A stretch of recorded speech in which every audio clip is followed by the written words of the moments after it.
I've always laughed at people who qualify things they're about to say, like, oh, I'm not a racist. And then they proceed to tell you a racist joke, or, oh, I'm not a conspiracy theorist. And then they come in with the conjunctionist, but yeah, have you looked at all the evidence for a flat earth? Now, I'm about to become this very thing that I have always laughed at, because I am not a Swiftie. But I do enjoy Taylor Swift's music. Not gonna lie, guilty as charged. And when I woke up this morning and was listening to her new album, I didn't think that there was a universe that we would have a Marvel style crossover episode where the Jehovah's Witnesses and Taylor Swift intersect. And they say dreams come true, but apparently even fever dreams come true. So let's do this.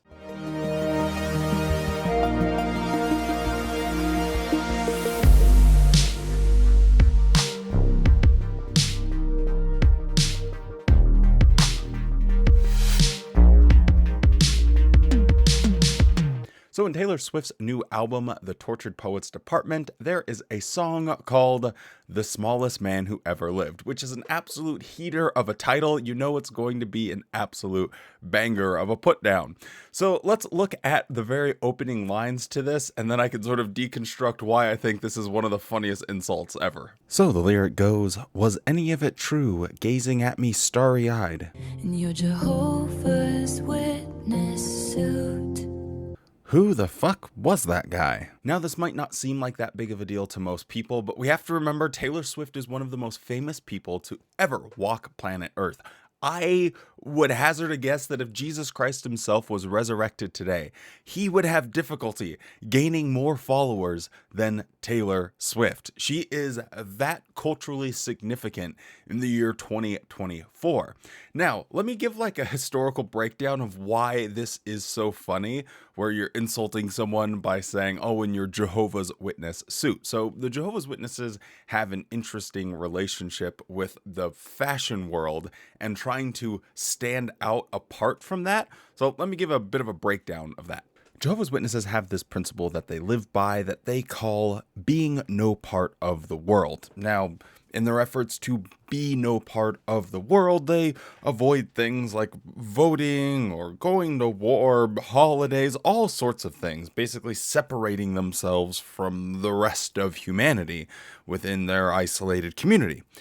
And one of the more interesting aspects of this is when it comes to fashion, because when you try and be no part of the world, so reject any trends, don't want to look like you're fitting in with other people around you, you're immediately going to stand out. And yet the very reason that they dress in the way they do, they think or they say, is so that they don't stand out. It's a really baffling mind maze that they've created this doctrine around. But what it essentially amounts to is that they've hard locked themselves into a 40s, 50s, or 60s Sears catalog for their fashion choices.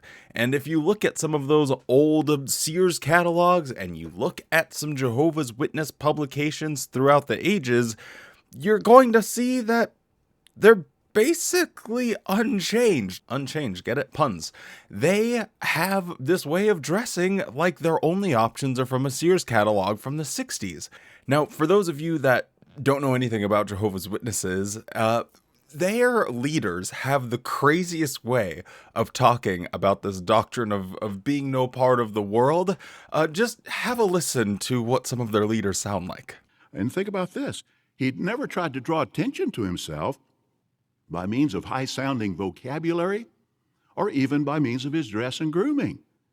See, if he would have had some unusual dress or grooming, would Judas have needed to kiss him to identify which one he was? He could have said, the one you're looking for is the only one in the group wearing a bright purple robe. Or the only one in the group has a handlebar mustache.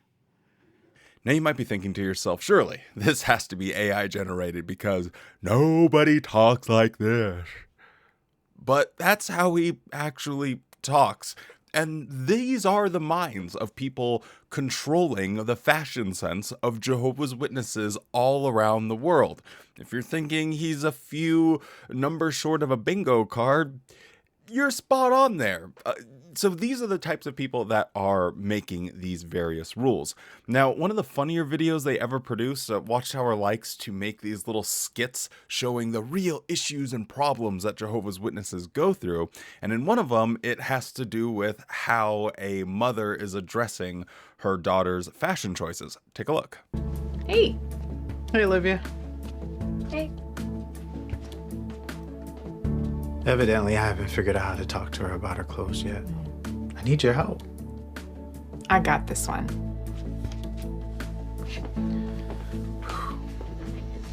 I know, but it's all about good spiritual judgment. Do you think that these trends reflect Jehovah's view of respectable dress? I know that you'll do the right thing.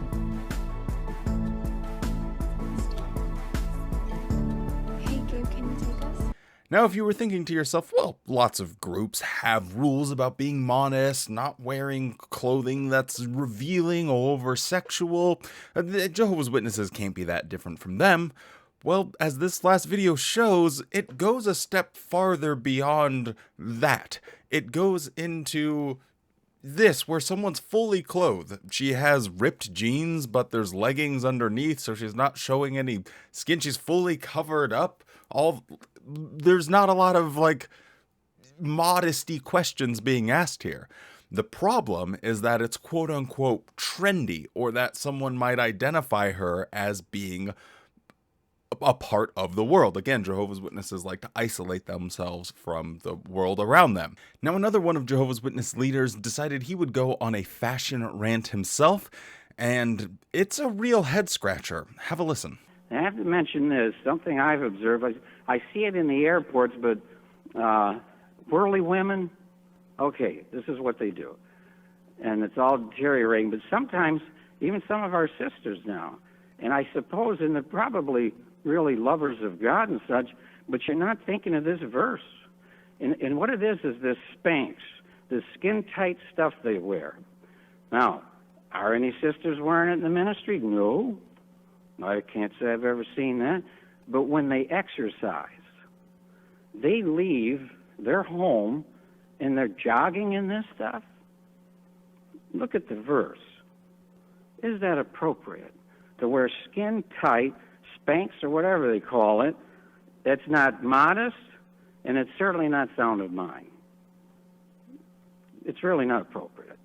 There's nothing else to say about it. Now, you want to be in your home or your room and wear that stuff, that's your business. But don't go out in public like that and say you worship the true God. I'm just trying to stay in shape. Inappropriate. So in this man's delusional mind, in his utopia, when he sees a world that he wants to live in, all yoga pants are eradicated, all Lululemon stores and their products are burned to the ground. This guy is absolutely off of his rocker with this stuff. It makes absolutely no sense. But he goes a little bit farther when he addresses men and their metrosexual look, or wearing a suit that fits you. Have a listen. And the other one that needs addressing is for these young fellas, because the older ones aren't doing much of it, thankfully. It's the metrosexual look. We've addressed that in the past. We've said things about it. But what's happened now, it's really caught on more. Now, metrosexual, that's the tight suit jacket and the tight pants, better known as tight pants. And they are tight, I mean tight, all the way down to the ankles. And that is not modest, brothers. No. It's not appropriate. It's not sound of mind. You be spiritual man enough to tell these young fellas, you don't go out in the ministry looking like that. Like he says, not in this organization. You are not going to get away with wearing something that's tight-fitting. Now, when I was a Jehovah's Witness, I had the misfortune of hearing this governing body member get up on stage while I was 6 feet away from him in the audience, and he was talking about this. And the whole time he was looking at me, because at the time I wore fitted suits. And my argument for it, when it got brought up and they tried to tell me, oh, you can't wear stuff that fits you, I would say, okay, well, what if someone is a little bit larger and bigger? Are you also going to tell them that they have to wear sizes that are larger as well? Or is this specifically only against someone in shape wearing stuff that's fitted? And they never had an answer for it. So I'm like, you can't have if the idea is, okay, the clothes are too tight, well, then that also is applicable to someone else. You can't just apply that to me. So that was my argument, and I basically just kind of wore what I wore. Maybe that's why I'm not a Jehovah's Witness anymore, because of the evils of my wearing tight pants. Now, how Jehovah's Witnesses really go completely unhinged mode is how they think that the world is a giant conspiracy, where homosexuals are specifically designing clothing that they enjoy people wearing. Yeah, have a listen to what this guy says about that. But like I've been telling others, and this is a fact, the homosexuals that are designing these clothes, they like you in tight pants. That's who likes it, not spiritual people.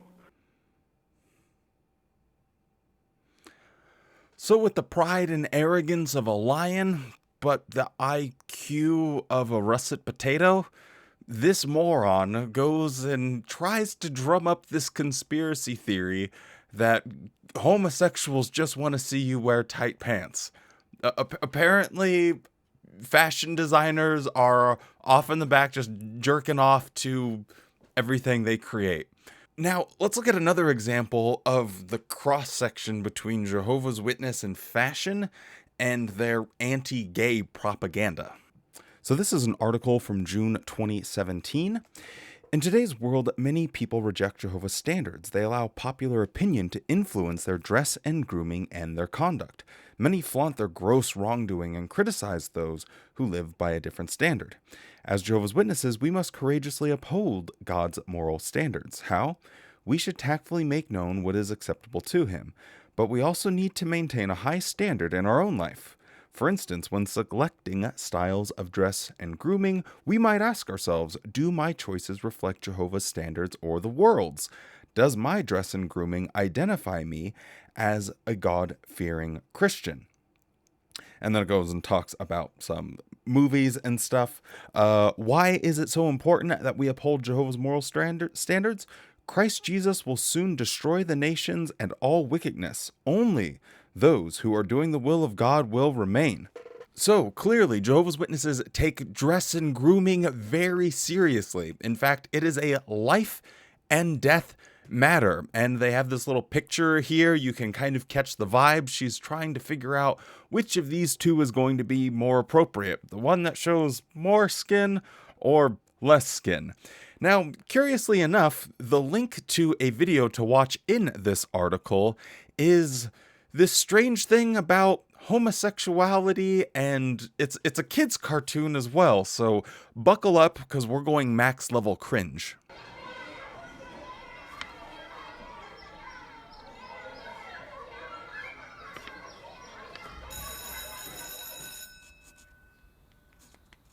Look, Mom. I drew our family in school today. Oh, wow. I didn't have time to finish Caleb's face.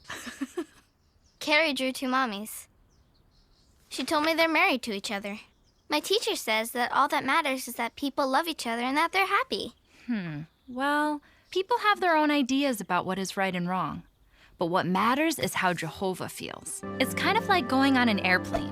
What would happen if someone wanted to bring something on the plane that wasn't allowed? They couldn't go on their trip. Right. It's the same with Jehovah. He wants us to be his friend and live in paradise forever. But we have to follow his standards to get there. At Matthew 7:13 and 14, it talks about the road leading to paradise. To get there, Jehovah says we have to leave some things behind. That means anything Jehovah doesn't approve of. But I want everyone to get to paradise. So does Jehovah. And you know what? People can change. That's why we share his message. So, what can you say to Carrie? Well, I could tell her about the paradise. I could tell her about the animals and the resurrection. That's awesome! Let's practice. So even when talking about clothing, the Jehovah's Witness leaders can't help themselves but to try and spread this bigoted position that they take. When her daughter is like, oh man, you know, people just want to be happy, isn't that great? Well, not really so much. Here's what the Bible says, you know, and then goes into the whole Adam and Eve, one man, one woman, blah, blah, blah. But then to even talk about it in such a way as if you're trying to go somewhere and get on a plane, you got to follow the rules. So you can be gay, but you got to leave your gayness behind if you want the Jehovah's Witness reward. When the guy can't get through, he's like, well, I guess I gotta not be gay in order to enter this paradise. And that is what not only they're training their children with, but they also want her, this little girl, to go and tell her classmate, hey, let me tell you about the paradise where no gay people are allowed. How do you think that's going to go? But this is exactly how out of touch Watchtower leadership is. So there is a little quick brief history of Jehovah's Witnesses and fashion and their rejection of it, and how thinking everything in the world that isn't from a Sears catalog in the 60s is somehow satanic and you are going to be gay if you wear it. A really crazy thing. So anyway, I think Taylor Swift's line, shout outs to her, is absolutely hilarious because that's a pretty awful thing to be called. Man, you and your Jehovah's Witness suit. Now, I won't get into any fanfic theories here. I guess I could look them up online. But first time I heard this song, I'm assuming she was talking about that Maddie guy from 1975 that she was like kind of seeing, but not really, or it was casual or something back a couple years ago. Anyway, listen to the other lyrics of the song, and that would be my guess, but who really knows? Anyway, if you're still around, don't forget to drop a like on the video if you enjoyed it, and subscribe to the channel for other wacky stuff about Jehovah's Witnesses. As always, stay safe, be kind, and show yourself the same kindness that you show to others. And you better have a good-ass day.